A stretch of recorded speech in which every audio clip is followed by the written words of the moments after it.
The Cave Springs doctor accused of inappropriately touching former patients pleads guilty to 2 harassment charges in Washington County. 5 News reporter Jacob Luthi in the courtroom and has more details now on that plea.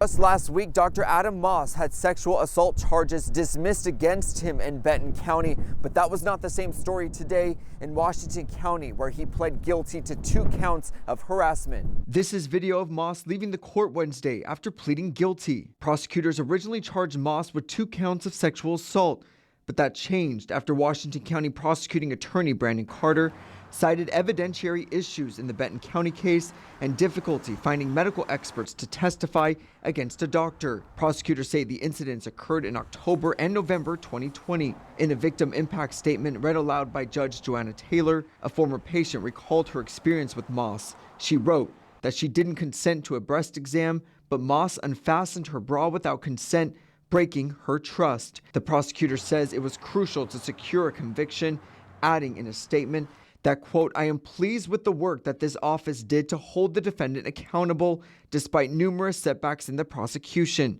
Repeated attempts for a statement from Moss and his attorneys have been made, but we have not heard back. As part of the guilty plea, Moss will serve 1 year of supervised probation and must surrender his Arkansas medical license. In Fayetteville, covering news where you live, Jacob Luthi, 5 News. The mayors of 4 major cities in the hot seat on Capitol Hill today for a hearing about so-called sanctuary cities and policies that limit cooperation with immigration and customs enforcement.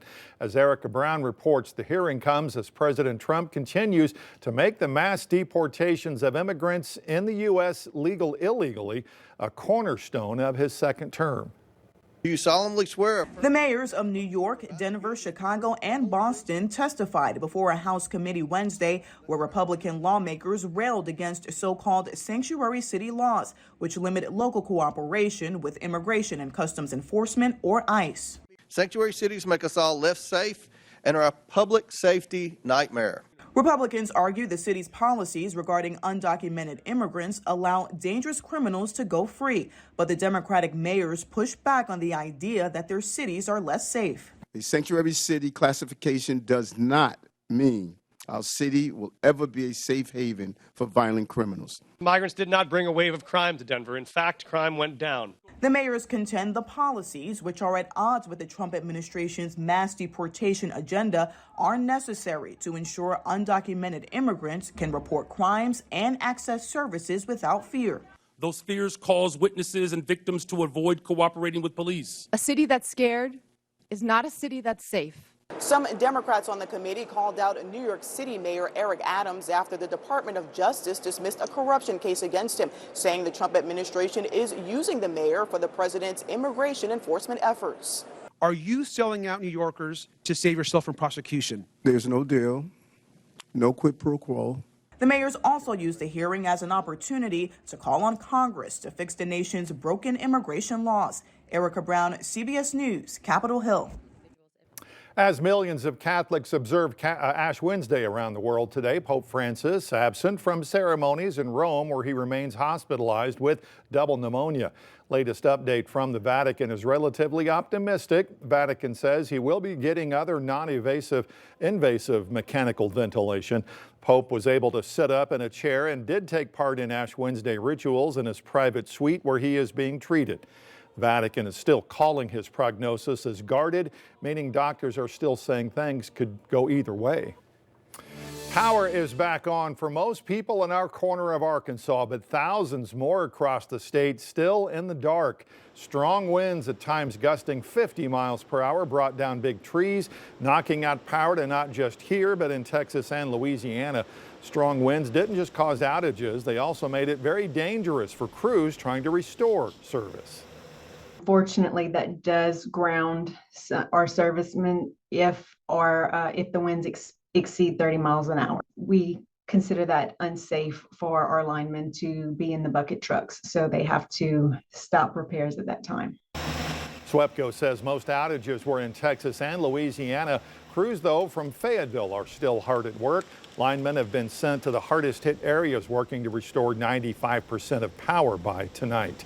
Now to that deadly storm that unleashed violent weather all across the south. North of Dallas, powerful winds ripped the roof off of a warehouse yesterday, leaving a gaping hole there. And as Omar Villafranca reports, one of the hardest hit places was Ada, Oklahoma, where multiple tornadoes hit. Images of devastation are emerging from the south. Homes leveled, roofs peeled back from businesses, and big rigs toppled like toys. Residents in Ada and Stonewall, Oklahoma were stunned by the speed and force of several tornadoes that ripped through the area. It's like somebody was shooting nails through a nail gun or something, just.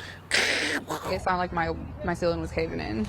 Haley Thompson and her 4 children were sleeping at home when the storm hit. Did you guys get any warning, any siren? No, I didn't even get an alarm on my phone, like nothing. Even first responders were hit hard. The Union Valley Fire Department was demolished.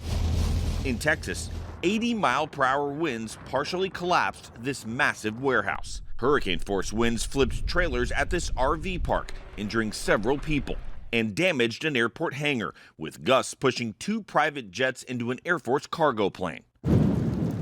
A tornado with 110-mile-per-hour winds stripped the bricks from this apartment building, displacing more than 350 people. I had the covers over my head because I thought the windows were going to blow through. Thousands are now coming to terms with what they lost. It's a complete devastation for our business and our family. This is a family-owned business. This is everything that we have.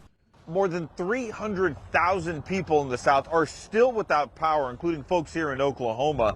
But the good news is we have seen plenty of power crews from around the region working nonstop, but it could be days, maybe even weeks before electricity is restored. Omar Villafranca, CBS News, Ada, Oklahoma. Let's get a check of traffic out there. We are free of any accidents. Nothing slowing folks down out there. A live look at 540 at the Arkansas-Oklahoma state line shows a little bit of volume out there. Not much. Winds are blowing out there. Those are going to relax. May push you around on the roadways a little bit.